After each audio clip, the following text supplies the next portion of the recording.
Good morning, everybody. It is Mrs. Sirota here, and we are moving on to topic for lesson 4. And topic for lesson 4 is multiply a decimal and a whole number. Your objective or purpose for learning is I can multiply a decimal by a whole number. And this is going to be our standard form. So this is standard, okay? So far, we have learned how to jump decimal places using the powers of 10. We have learned how to estimate a product using rounding and compatible numbers, and we have learned how to do some of this multiplication with a whole number using pictorial representations. Now you're going to actually multiply. All right, guys, so we are on page 143, large workbook, volume 1. And I am going to be doing number 3 to begin with. And notice how number 3 on that page is written up and down. 9.8 times 2. All right. So what I want you to do is the standard multiplication first and foremost. Don't worry about any decimals. Just multiply. 2 times 8 is 16. Carry the 1. 2 times 9 is 18. Plus 1, that's 19. Perfect. You have done standard multiplication. Now, where is the hidden decimal in this answer? Well, it's right after 196. And we know this because every whole number has a hidden decimal right behind it. Now, this says you had one decimal place in the problem. So that means you're going to have to move this one decimal place and move the decimal over here. So the answer is 19.6. 19.6. And that, my friends, is how you multiply in the standard form of a whole number times a decimal. You have to count how many places are behind a decimal point in the problem and move your imaginary decimal that many places to the left, and then you have your answer, and that's it. So this is a great review because it's standard multiplication. Number 4, 0.67 or 67 thousandths times 8. All right, well, we know how to multiply. Let's do this. 8 times 7 is 56. Okay, 8 times 7 is 56. So we put the 6 here and we carry that 5. 8 times 6 is 48. Plus 5 is 53. So we're going to put the 3 down here and we're going to carry that 5. And we're just multiplying. I'm ignoring the decimals completely. 8 times 0 is 0. 0 plus 5 is 5. So now I have 536. Now, where is the imaginary decimal? It's right here, and I'm doing it in pencil. I'm doing it lightly in pencil so that we barely see it because it's imaginary. Now, how many numbers in the problem are behind a decimal point? Well, this is behind a decimal point, and this is behind a decimal point. So that means I have to move this imaginary decimal 2 times that way to make it smaller. 1, 2, and make sure you actually put a decimal point there. And the answer is 5 36 hundredths. And that's all you do, friends. All right, next problem. Number 5. Oh, look, they're trying to confuse you. They wrote 34 times 5.3. Can you multiply this way? No.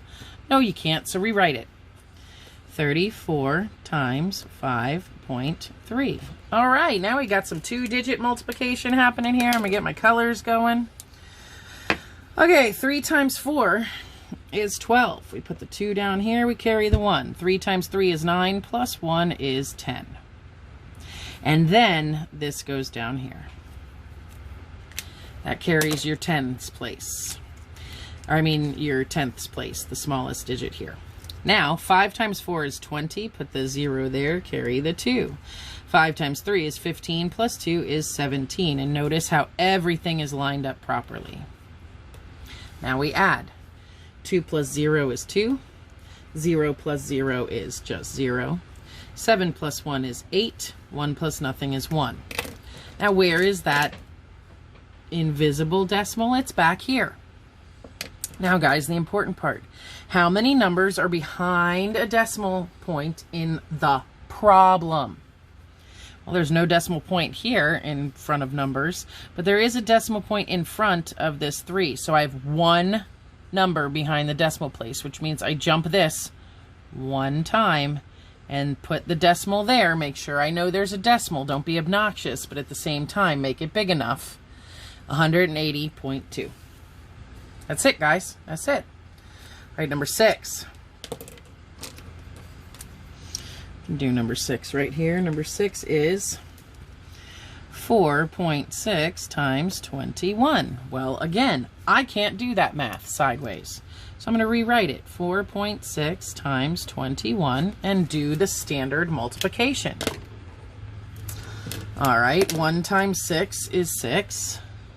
1 times 4 is 4, and then that gets retired. 2 times 6 is 12. Carry the 1. 2 times 4 is 8, plus 1 is 9. Now let's add. 6 plus 0 is 6. 4 plus 2 is 6. 9 plus nothing is 9. Invisible decimal is right here.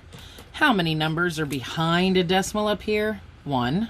So I take this and I move it, and that is my new decimal. It's 96.6. All right, let's do another one. Number 7.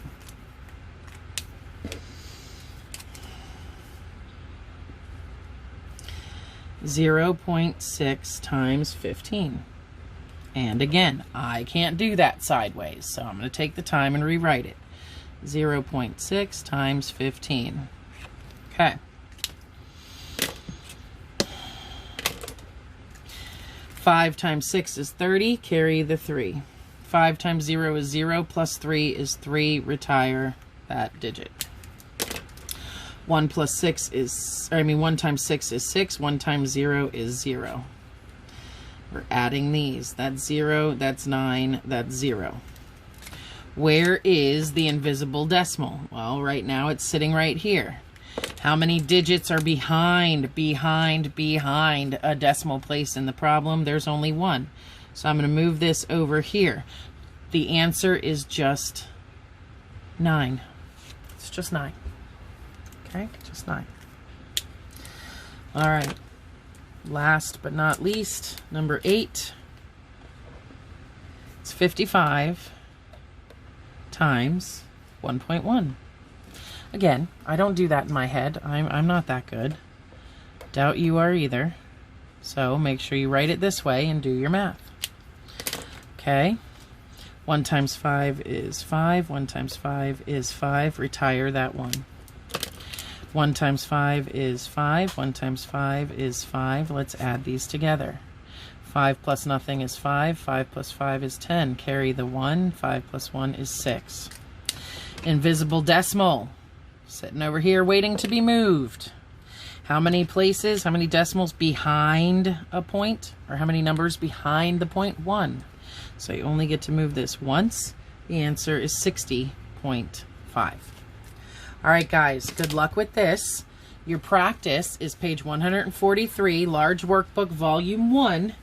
And you're going to do numbers 9 through